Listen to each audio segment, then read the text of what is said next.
നമ്മുടെ മനസ്സിൻ്റെ ആരോഗ്യം റെഡിയാക്കിയെടുക്കാൻ 2 പ്രധാനപ്പെട്ട ഫാക്ടേഴ്സാണുള്ളത്. ഒന്നാമത്തുള്ളത് നമ്മുടെ മനസ്സിൻ്റെ നമ്മുടെ ചിന്തകളൊക്കെ ശക്തിപ്പെടുത്തുക എന്നുള്ളത്. രണ്ടാമത്തേത് നമ്മുടെ മനസ്സ് നിൽക്കുന്നത് നമ്മുടെ ബ്രെയിൻ എന്നുള്ള ഒരു യന്ത്രത്തിൻ്റെ ഉള്ളിലാണ്. അപ്പോൾ അതിൻ്റെ പ്രവർത്തനങ്ങൾ റെഡിയാക്കിയെടുക്കുക, അതിനെ ബന്ധപ്പെടുന്ന ബാക്കി ഫാക്ടേഴ്സൊക്കെ കറക്റ്റാക്കുക എന്നുള്ളതാണ്. നമ്മുടെ മനസ്സിൻ്റെ പ്രവർത്തനത്തെ ബാധിക്കുന്ന 4 പ്രധാനപ്പെട്ട ഘടകങ്ങളാണുള്ളത്. ഒന്നാമത് നമ്മുടെ ചിന്തകൾ തന്നെ. നമുക്ക് നല്ല ചിന്തകൾ, പോസിറ്റീവ് ചിന്തകളാണെങ്കിൽ ഓട്ടോമാറ്റിക്കലി നമ്മുടെ മാനസികാരോഗ്യം കൂടി വരും. നെഗറ്റീവ് ചിന്തകൾക്കനുസരിച്ച് നമ്മുടെ മാനസികാരോഗ്യം കുറഞ്ഞ് നമ്മൾ ഡൗൺ ആയി വരും. രണ്ടാമത്തുള്ളത് നമ്മുടെ ഉറക്കമാണ്. ഉറക്കം കറക്റ്റായിട്ടില്ല, പല കാരണങ്ങൾ കൊണ്ട് ഉറക്കത്തിൽ പ്രശ്നങ്ങൾ വരാം. ഉറക്കം കറക്റ്റായിട്ടില്ലെങ്കിൽ നമ്മുടെ മാനസികാരോഗ്യത്തെ, നമ്മുടെ മെമ്മറിയെ, നമ്മുടെ ഡിസിഷൻ മേക്കിങ്ങിനൊക്കെ അത് ബാധിക്കും. മൂന്നാമത്തേതായിട്ടുള്ളത് നമ്മുടെ ഭക്ഷണക്രമമാണ്. എന്തൊക്കെ ഫുഡ് നമ്മൾ കഴിക്കുന്നു, ഫുഡ് ഹാബിറ്റുകൾ, നമ്മുടെ വയറിലെ ഗട്ട് ബാക്ടീരിയ കറക്റ്റല്ല, ഇതിനൊക്കെ ബന്ധിപ്പിച്ച് നമ്മുടെ മാനസികാരോഗ്യത്തിൽ കാര്യമായ പ്രശ്നങ്ങൾ വരും. അത് നമ്മുടെ മാനസികാരോഗ്യത്തെ ബാധിക്കുന്നുണ്ട്. മൂന്നാമത്തേതുള്ളത് നമ്മുടെ സാമൂഹിക ബന്ധങ്ങൾ, എക്സസൈസ്, എന്തൊക്കെ ബോഡി എക്സസൈസുകൾ നമ്മൾ ചെയ്യുന്നുണ്ട് എന്നുള്ളതാണ്. ഇതൊക്കെ ബന്ധിപ്പിച്ച് നമ്മുടെ മൈൻഡ് ബോഡി കണക്ഷൻ ഉണ്ട്. നമ്മുടെ മനസ്സും ശരീരവും പരസ്പരം ബന്ധപ്പെട്ടാണ് കിടക്കുന്നത്. ഇത് കറക്റ്റാക്കിയാൽ മാത്രമേ നമുക്ക് നമ്മുടെ മാനസികാരോഗ്യത്തെ നമ്മൾ വിചാരിച്ച രീതിയിൽ, നമ്മുടെ ഗോൾ ഓറിയൻറ്റഡ് ആയിട്ട് നമ്മുടെ ഈ ലൈഫിൽ എന്തൊക്കെ ലക്ഷ്യങ്ങളാണുള്ളത്, നമ്മുടെ സന്തോഷവും സമാധാനവും, അതേപോലെ തന്നെ ഈ ഭൂമിയിൽ നമുക്ക് നേടിയെടുക്കാനുള്ള നമ്മുടെ ലക്ഷ്യങ്ങളിലേക്കും എത്താൻ വളരെ ഇമ്പോർട്ടൻ്റ് ആണ് നമ്മുടെ മനസ്സിൻ്റെ ഈ എല്ലാ ഘടകങ്ങളെയും നോക്കി. മാനസിക പ്രശ്നങ്ങളായിരുന്നാലും അത് മനസ്സിൻ്റെ ചിലപ്പോൾ നമ്മുടെ ക്ലിനിക്കിൽ പറയാവുന്ന പ്രശ്നങ്ങളായിരിക്കില്ല, ഡിസിഷൻ മേക്ക് ചെയ്യാൻ പറ്റുന്നില്ല, ആകെ മൊത്തം ഓവർ തിങ്കിങ് ആണ് ഒക്കെ പറയുമ്പം ഈ എല്ലാ ഫാക്ടേഴ്സും ഒരുമിച്ചെടുത്ത് നമ്മൾ ട്രീറ്റ് ചെയ്താൽ മാത്രമേ കറക്റ്റായിട്ട് നമുക്ക് സൊല്യൂഷൻ കിട്ടുള്ളൂ. അല്ലെങ്കിൽ കുറച്ച് കാലം, പലരും പറയുന്ന ഒരു പ്രശ്നമാണ്, കുറച്ച് കാലം മോട്ടിവേഷൻ കിട്ടിക്കഴിഞ്ഞു, അത് കഴിഞ്ഞ് ഓട്ടോമാറ്റിക് ഡൗൺ ആവുന്നു എന്നുള്ളത്. ഇത് നിങ്ങൾ മനസ്സിൻ്റെ പോസിറ്റീവ് തിങ്കിങ് മാത്രമേ ചിലപ്പം പരിഗണിച്ചിട്ടുണ്ടാവുള്ളൂ. ബാക്കിയും ഒരുപാട് ഫാക്ടേഴ്സ് ഉണ്ട്, ഇത് പരിഗണിച്ചിട്ടുണ്ടാവില്ല. അതുകൊണ്ടാണ് ഒരു ഘട്ടം കഴിയുമ്പോൾ വീണ്ടും ഡൗൺ ആവുന്നത്. നമ്മുടെ മൈൻഡ് ആൽഗോയിൽ, ബ്രെയിൻ ബേസ്ഡ് ഇമോഷണൽ മാസ്റ്ററിൽ നമ്മൾ ചെയ്യുന്നത് ഈ എല്ലാ ഫാക്ടേഴ്സിനെയും പരിഗണിച്ചു കൊണ്ടാണ് ഒരാൾക്ക് ട്രീറ്റ്മെൻറ്റ് കൊടുക്കുന്നത്.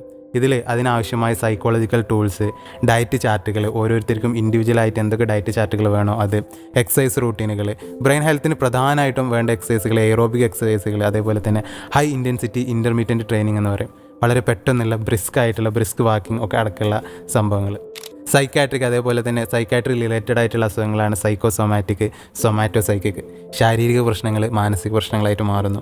മാനസികപരമായിട്ടുള്ള ടെൻഷൻ, ആങ്സൈറ്റി കാരണം വൈറൽ പ്രശ്നങ്ങൾ, ശാരീരിക അസുഖങ്ങൾ ഉണ്ടാകുന്നു. ഇത്തരം അസുഖങ്ങളെ നമ്മൾ ട്രീറ്റ് ചെയ്യുന്നത് 2 സ്റ്റെപ്പായിട്ടാണ് നമ്മളിതിൽ പ്രധാനമായിട്ടും ട്രീറ്റ് ചെയ്യുന്നത്. ഒന്നാമത്തേതായിട്ടുള്ളത് മൈൻഡ്ഫുൾനെസ് സ്റ്റേജ് എന്ന് പറയും.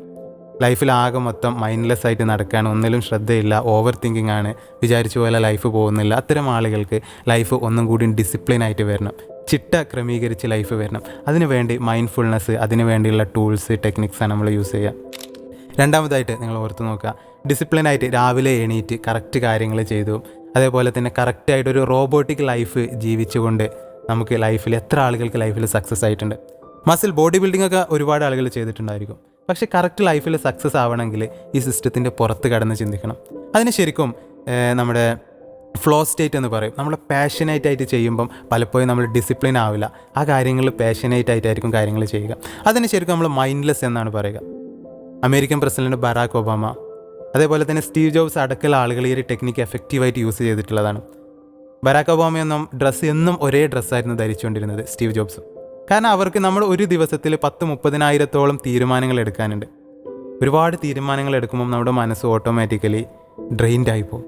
അപ്പോൾ ഈ എന്നും എടുക്കുന്ന തീരുമാനങ്ങളെ മൈൻഡ്ലെസ് ആയിട്ട് ചെയ്യുക, അതിലേക്ക് ശ്രദ്ധ കൊടുക്കുന്നില്ല. അത് പോട്ടെ, നമുക്ക് ഒന്നും കൂടി വലിയ കാര്യങ്ങൾ ചെയ്യാനുണ്ട്, ലൈഫിൽ കൂടുതൽ വലിയ കാര്യങ്ങൾ നമുക്ക് ചെയ്യാനുള്ളത് കൊണ്ട് ഇതിനെ മൈൻഡ്ലെസ് ആക്കി കളയുക. ഇതിനാണ് ശരിക്കും നമ്മൾ മൈൻഡ്ലെസ് സ്റ്റേജിലേക്ക് കൊണ്ടുവരിക എന്ന് പറയുന്നത്.